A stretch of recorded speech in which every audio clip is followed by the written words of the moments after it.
नहमदुहु व नुसल्ली व नुसल्लिमु अला रसूलिहिल करीम अम्मा बाद। मेरी मोहतरम माओ, बहनों और बेटियों, सिरात मुस्तकीम कोर्स का सबक नंबर 4। आज के सबक में भी हम इंशाअल्लाह 5 बातें पेश करेंगे। नंबर 1 कुरान मजीद, नंबर 2 हदीस मुबारक, नंबर 3 अक़ीदा, नंबर 4 मसला, नंबर 5 दुआ। आइए आज बिस्मिल्लाह करते हैं। अल्लाह तबारक व तआला ने सूरतुल फातिहा में अपनी ज़ात से मांगने का तरीक़ा हमें बयान फरमाया है। आधी सूरतुल फातिहा पर बात हो चुकी है, आज बकिया सूरतुल फातिहा है। इहदिनस सिरातल मुस्तक़ीम सिरातल लज़ीना अनअमता अलैहिम गैरिल मग़ज़ूबि अलैहिम वलद्दाल्लीन आमीन। अल्लाह ताला फरमाते हैं कि ये दुआ मुझसे किया करो, इहदिनस सिरातल मुस्तक़ीम, हमें सीधा रास्ता दिखाइए, सीधे रास्ते पर चलाइए। सिरातल लज़ीना अनअमता अलैहिम, उन लोगों के रास्ते पर जिन पर आपने इनाम फरमाया। गैरिल मग़ज़ूबि अलैहिम, उन लोगों के रास्ते पर नहीं कि जिन पर आपका गज़ब और गुस्सा नाजिल हुआ।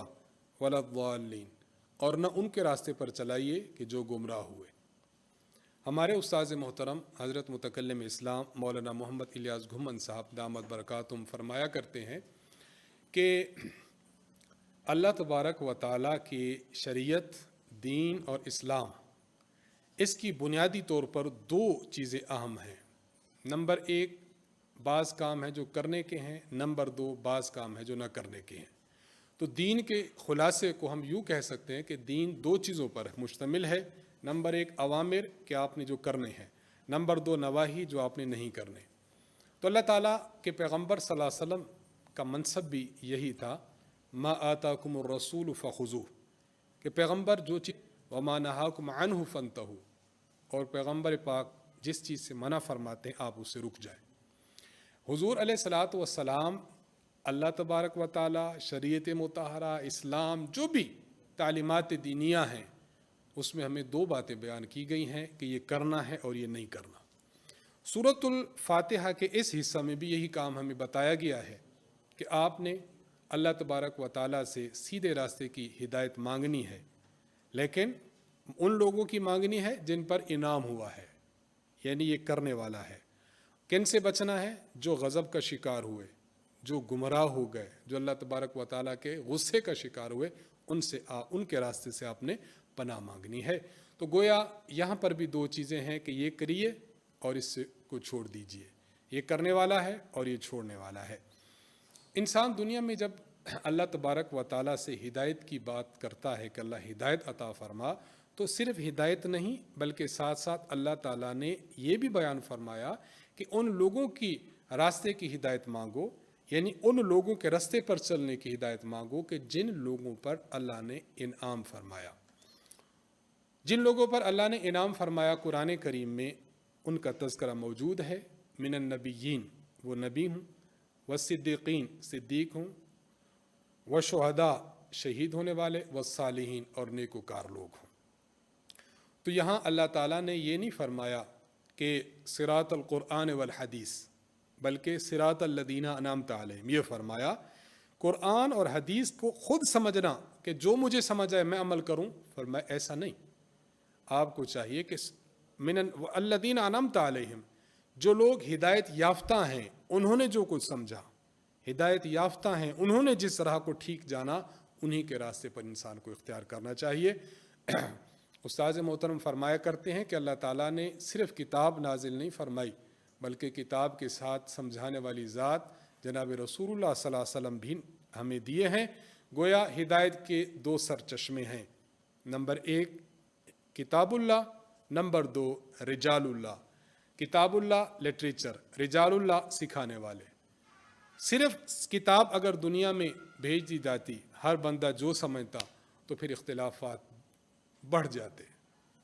नबी एक दिया है, नबी ने आकर समझानी है, तो हमने उन हस्तियों से समझनी है जो इसी सीरीज़ और कैटेगरीज़ में आते हैं, सिद्दीक़ीन, नबीयीन, शुहदा, सालिहीन। इनसे आगे 2 चीज़ें बयान फरमाई कि इन लोगों के रास्ते से बचना है।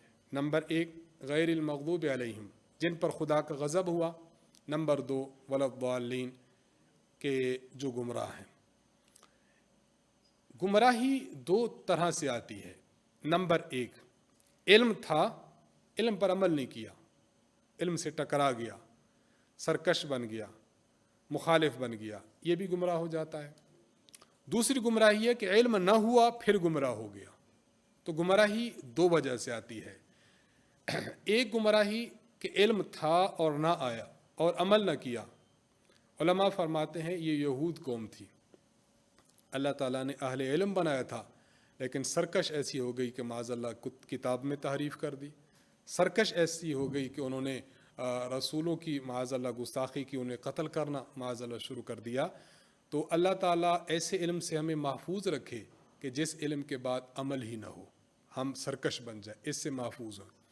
नंबर दो, ऐसा इल्म, ऐसे लोग गुमराह होते हैं कि जिनके पास सिरे से इल्म ही नहीं होता, अपनी जहालत की वजह से, इल्म को के करीब न जाने की वजह से, तो ये भी लोग भी गुमराह होते हैं।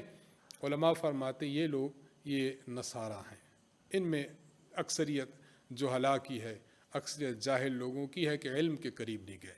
तो हमें ऐसे इल्म से पनाह मांगनी चाहिए जिसके साथ अमल नथी न हो, और हमें जहालत से भी पनाह मांगनी चाहिए कि जिसमें इल्म बिल्कुल ना हो।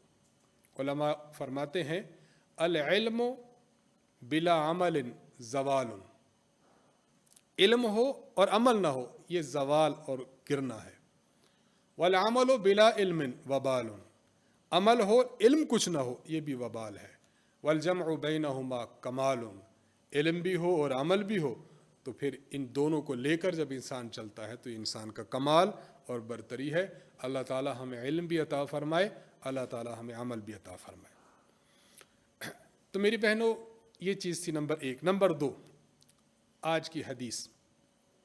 हज़रत वाइल इब्न हुजुर रज़ी अल्लाह ताला अन्हु फरमाते हैं कि मैंने रसूलुल्लाह सल्लल्लाहु अलैहि वसल्लम के साथ नमाज़ पढ़ी। जब आपने गैरिल मग़दूबि अलैहिम वलद्दालिन पढ़ा तो आपने आमीन फरमाया, और आपने आमीन आहिस्ता आवाज़ में फरमाया। ये हदीस मुस्नद अबी दाऊद अत्यालसी में हदीस नंबर 1117 पर मौजूद है। जब भी इंसान नमाज़ पढ़ता है तो नमाज़ पढ़ते हुए सूरतुल फातिहा तो पढ़ता है, तो गैरिल मग़दूबि अलैहिम वलद्दालिन पढ़ें, पढ़ने के बाद आमीन पढ़ा जाए, आमीन को आहिस्ता आवाज़ में पढ़ा जाए। नंबर तीन, अक़ीदा। अक़ीदा सिद्क़ बारी ताला।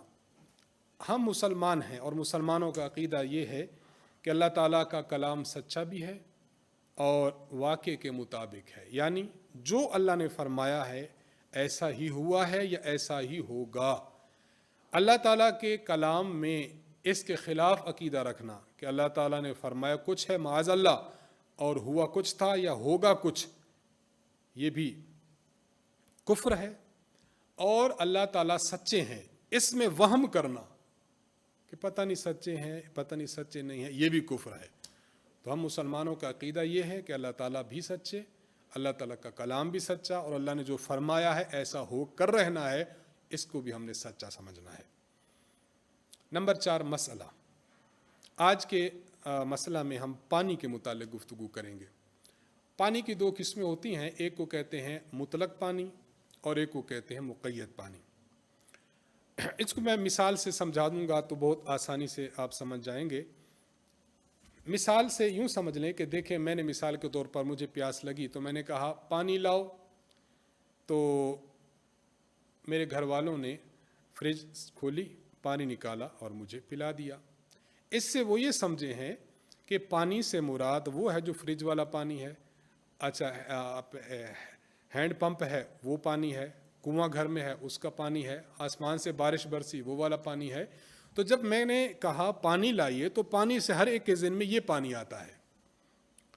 किसी के जहन में ये नहीं आता कि जब पानी मांगा है तो अर्के गुलाब ला के दे दे कि ये जी ये पानी पिए।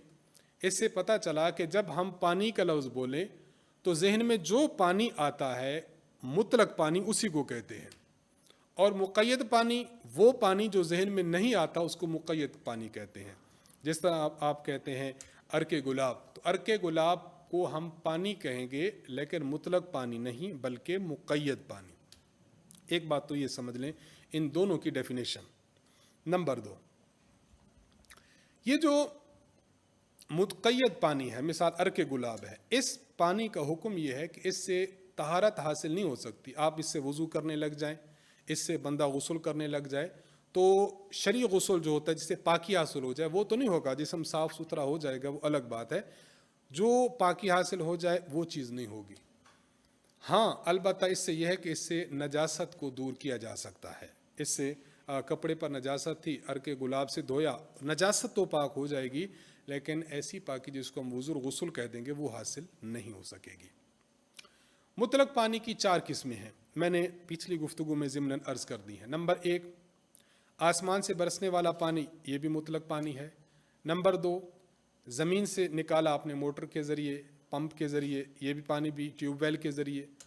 نمبر 3 سمندر اور دریا کا جو پانی ہے یہ بھی مطلق پانی ہے.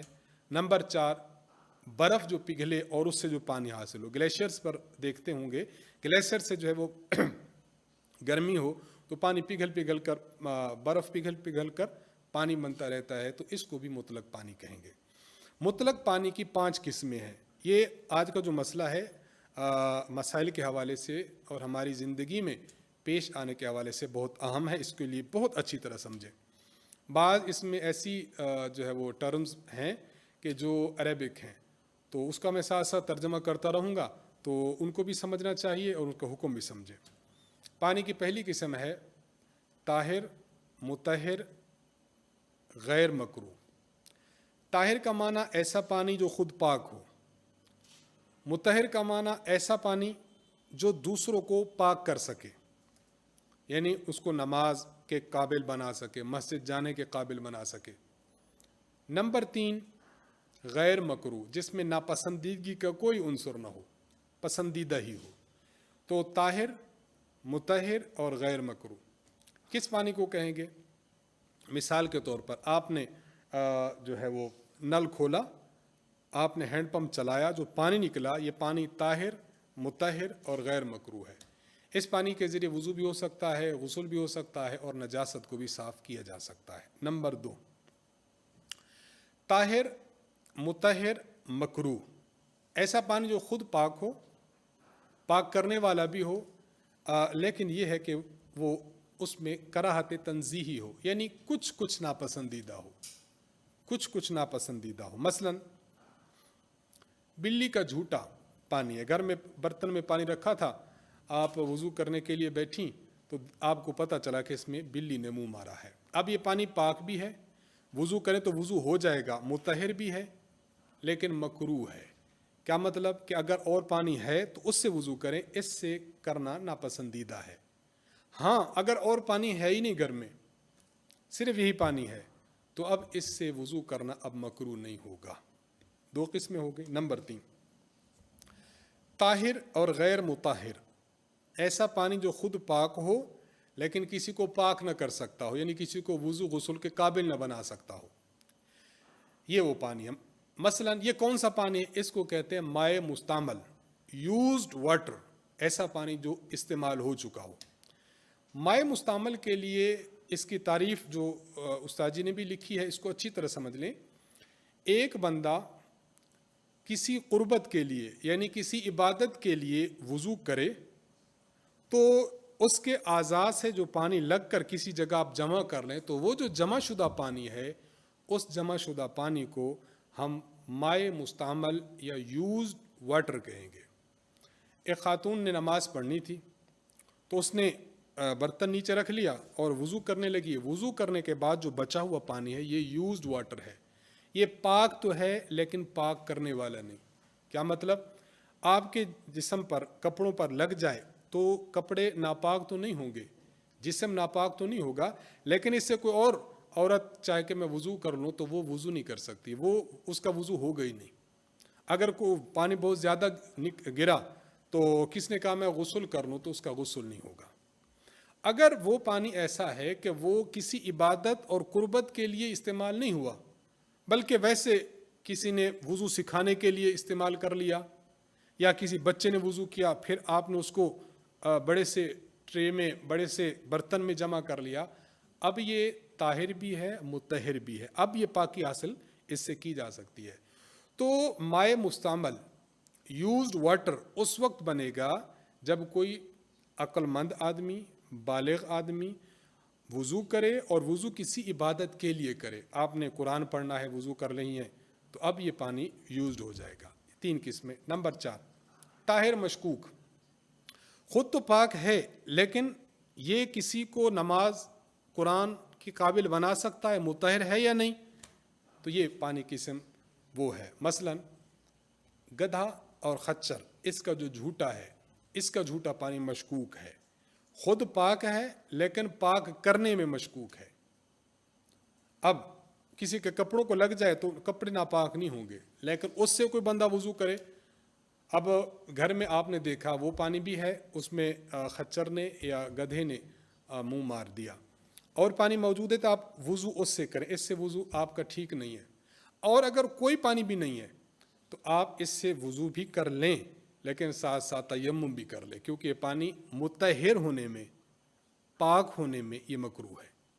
تو اس طرح سے کام چلایا جا سکتا ہے۔ نمبر 5، نجس پانی، ایسا پانی جس میں کوئی نجاست گر گئی ہو تو وہ پانی نجس اور ناپاک ہو جاتا ہے، وہ کسی جگہ لگ جائے تو اس کو بھی ناپاک کر دے گا، اور اس سے نہ وضو ہو سکتا ہے، نہ غسل ہو سکتا ہے، نہ ہی اس سے کسی نجاست کو دھویا جا سکتا ہے۔ مثلا آپ نے پانی رکھا ہوا تھا کسی برتن میں، جگ میں رکھا ہے، لوٹے میں رکھا ہے، اس میں بچے نے پیشاب کر دیا، اس میں شراب انڈیل دی گئی، یا اس میں مرغی نے، بطخ نے، انہوں نے آ کر اس میں بیٹ کر دی، اب یہ پانی نجس ہو گیا، اب نہ اس سے وضو ہو سکتا ہے، نہ غسل ہو سکتا ہے، نہ اس سے آپ کے جسم پر لگ جائے تو وہ جسم پاک رہے، جسم بھی ناپاک ہو جائے گا۔ تو یہ پانی کی 5 قسمیں ہیں، ان کو اچھی طرح بار بار سنیں بھی صحیح اور بار بار اس کو آپس میں دہرائیں بھی صحیح۔ نمبر 5، آج کی دعا۔